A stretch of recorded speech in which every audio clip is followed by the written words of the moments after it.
Hello everybody, hope y'all are doing good out there today. And we've got kind of an interesting video that we're going to be doing today. I found a knife for sale on the internet and picked it up. Got a real good deal on it. Now, we're kind of doing an experiment here. When you're buying case knives, there's two main categories of knives you're going to find. You're going to find your synthetic knives and you're going to find your natural material knives. Now, by synthetic, I'm referring to Delrin, and there have been different things they've used over the years, but some kind of man-made material. When I say natural materials, I'm referring to something man didn't make, man only crafted, like bone, or mother of pearl, or stag, stuff like this. Now, there are a few things that are interesting about natural materials. Natural materials naturally vary. Bone naturally varies knife to knife and piece to piece, and they're not all the same. Where when you get a yellow Delrin knife, the yellow Delrin scales are almost always absolutely identical. But that's not true when it comes to a bone-handled knife or stag-handled knife or a mother-of-pearl-handled knife, and on we can go. And so this is an experiment.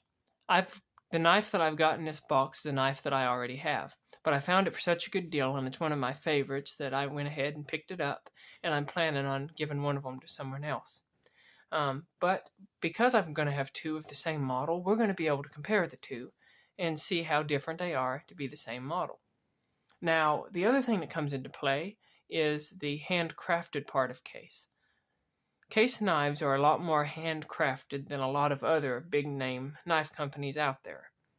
Of course, they use machines in the factory, don't get me wrong. They've got presses to punch out the blades and all this kind of stuff. But if you go up and actually watch a video of the knives being made in the case factory, they're being layered by human hands when they assemble them.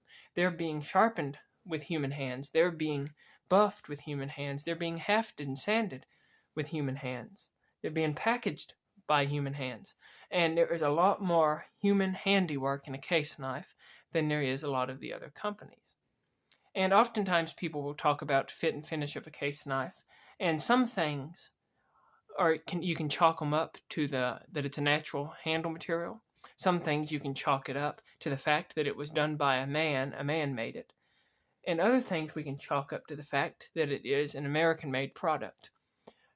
For buck knives, for instance, if you're looking at a buck like a 301 or a 303, and in the Chinese equivalent, the 371 and the 373, oftentimes the Chinese knives have a better fit and finish than the American knives do. And the American knives are like 60-something bucks generally, and the Chinese knives are under 20 bucks. And it's the same frame. Now, the reason why the Chinese one is often better fit and finish is because in China, when they're producing them, they've got a lot more machines working on them. And when they make one, if they get one at the end that doesn't look right, it's got some defect, they've got so little money in it because they're paying the workers so little, they can just throw that knife away and it don't go out and be sold. Where in the American factory, they're paying people reasonable wage for the most part. And because of that, when they get a knife that's got a defect or a major problem with it, they can't just throw them all out. And so they've got to either try to correct it somehow, or sometimes they just loosen their quality controls a little bit, because they figure most people who are knife people who don't collect knives but just need one to carry won't notice the difference anyway. And so that's one reason why a lot of American knives tend to have a little looser quality control. And it's just an unfortunate reality of this world that the reason why you get such good quality control from places overseas is because they're paying the people so little and treating them worse than they ought to. But in America, on the other hand, if we're going to pay people a good wage and spend a whole bunch of time on each knife, they got to charge more than that knife. And they end up costing too much for the knife sometimes. If I had an option to pick a case knife with a little bit of blade rub and pay $50 for it, or if Case, on the other hand, had a special line of knives that they spent double the time on, and I could get that exact same knife for double the price because all the time they had to put into it with perfect blade centering, I'd pay $50 for the one with blade rub instead of $100 for the one with perfect blade centering. And if I wanted that blade to be perfectly down the center, I'd straighten it out myself. But that's an interesting thing to consider. Not everybody's the same in that regard, but that's my personal opinion. I'm thankful that I'm able to get a bone beautiful handmade American knife, even if it has a little defect or something on it, that I can straighten out myself if it matters to me. But with all that said, we're going to dig into this case knife. I do not know why it was on sale for so much. It was like 25 bucks off the price, brand new, so it could be something odd or different with it. First thing I'll say is I've never seen a case knife in this kind of packaging before. That's kind of odd. But we're going to take a look at it. Hopefully there's nothing odd about it. You never know. The seller I got this from I had never heard of before, and I don't think is a normal case dealer. But we're going to see.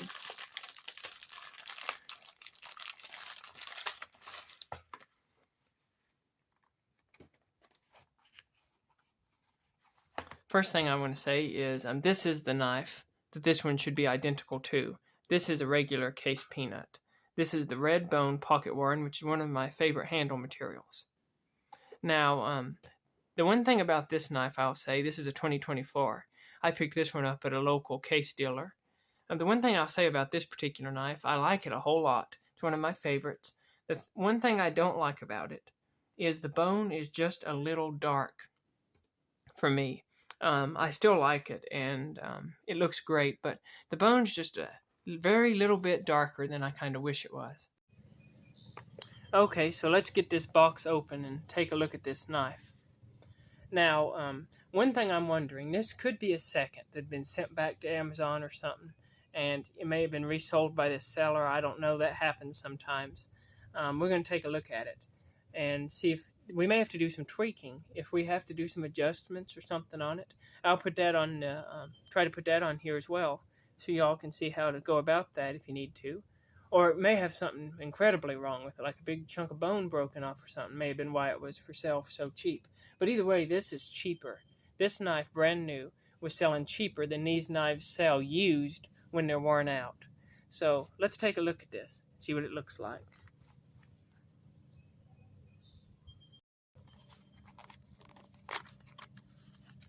First off, let's notice what year this is made. This is a 23. So this one is actually older than this one that I'd bought like 5-6 months ago, which is kind of interesting. 11/3/23. See, this is 25, so yeah, this knife's been around for a little while. You can see right there, pocket worn, old red bone, corncob jig peanut. This is one of my favorite handle materials and one of my favorite knife patterns.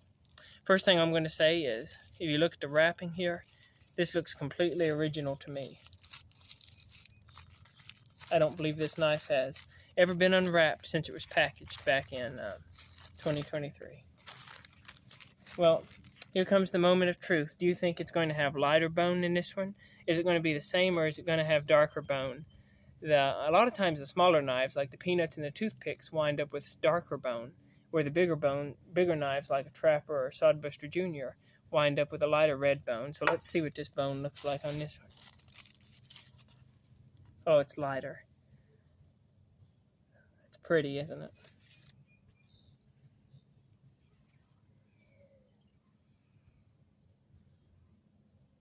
See what the other side looks like. Oh, it looks good too, don't it? Here you can see the bolsters. I don't do a lot of these new knife unboxing videos like this. There's a lot of other YouTube channels who do an excellent job at that, and so I usually try to focus on other aspects. But wow, this knife's beautiful. See if you can see the color difference. You see that? There's a major color difference, and this is the same knife. But that's what you get when you're dealing with natural materials. But oh, I like this lighter color. It looks wonderful. Let's take a look at the blades and see if they're centered. That's perfect. Absolutely perfect. Now, the clip blade is leaning slightly to the show side, but I want it that way. The peanut blade is so thin that when you apply pressure to it, it moves over, see that? And if it's right in the center, it's going to rub the middle liner when you open it. That's exactly how you want it. Let's see what the spring tension's like. Felt good to me. Completely tight, no wiggle. Let me wipe the oil off the blade.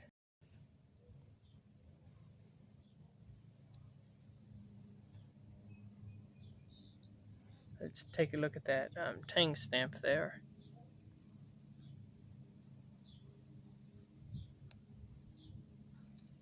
Then our secondary blade. Again, no wiggle. The blade grinds even look great on this one. The edge. Oh, see that right there? See that little line right there? That is where that, when somebody was opening it, they pushed the blade over a little far into that middle liner. But that's why I was talking about sometimes it's not that the blade isn't centered good, because you can see that blade centered perfectly, that pin blade, but you want it leaning the direction of the nail nick slightly is ideal. But yeah, this knife looks great. So I don't believe I'm going to have to do anything special to this knife. I'm going to, I always like to buff my knives on my buffer when I get them, even when they're new, because I just like them to shine as much as they can. And then I'll sharpen the blades, oil the pivot, and put some chrome polish on it. And this is what I do with all of my knives when I get them. And that's the procedure that I run them all through. But this is a beautiful knife. And look how much different it looks from this peanut here on the left. Like I say, I like them both a lot. But this one here is the color. I was really hoping for that lighter color a little bit.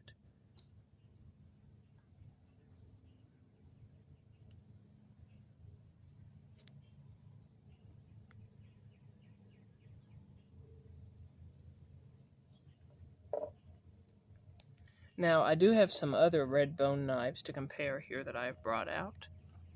Those are the two peanuts.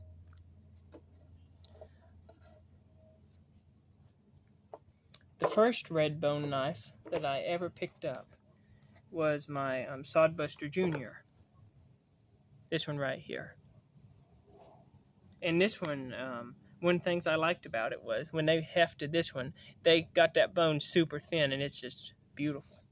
But you can see it's an excellent match for this peanut, you know, in comparison to this peanut. The second red bone knife that I picked up was this medium Stockman right here. This one's an older knife. This is a 2002. It had a politician's name on the blade, and I buffed that off after I picked it up at a pawn shop. But that right there is the 18 pattern. This is the 37 pattern. The peanut is the 20 pattern. Also, y'all, check out Luke's Knife Point of View, his YouTube channel. He just picked up one of these that's super nice. And then after that, I got the full-size Trapper. And this, to me, is one of my favorite knives of all time, is a red bone Trapper. You almost can't get a better knife, in my opinion, than a red bone Trapper. When you take the function and the beauty and the design, it's just such a great knife. You'll notice Dennis Wenzel in the comment section. He's a good supporter of the channel, gives lots of great comments, and he talks about just how wonderful the red bone Trapper is. It's just top notch. And so you can see that these case red bone knives are really beautiful. Y'all comment down below. How do you feel about red bone knives? How do you feel about some of the stuff we talked about in this video? I'd be interested to know y'all's opinions. One of the most fun parts about doing the whole YouTube thing is being able to talk to other knife guys in the comments and to talk about our preferences and our opinions and such as that. What do y'all think about the bone on these peanuts? Do you like the darker bone better, or do you like the lighter bone better? I know a lot of people like the darker, like cherry bone better over the lighter red bone. I like them both, and I don't reckon I really have a preference. But yeah, I'm going to take this knife in and give it my spa treatment, not because it needs it, but just because I like them extra shiny. Y'all, have a good day. Thank you for watching, and keep your knives sharp.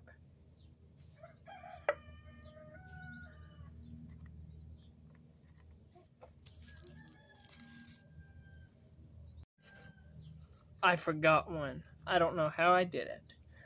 I had him right here with me. I forgot to pull out the red bone toothpick. This is a beautiful knife, and it's a little darker like the other peanut, but not quite as dark as the other peanut. And this is how it stacks up. the way I've been going lately with these videos, never believe me when I say have a good day and keep your knives sharp, because there's a good chance the video ain't quite over yet. I just think it's over because I forgot something. But yeah, this right here is the tiny toothpick. This is the last red bone knife I got a while back. Oh, and they're both just beautiful knives. I really like these red bone knives. Okay, I believe this is the real end of the video. Thanks for watching. Keep your knives sharp.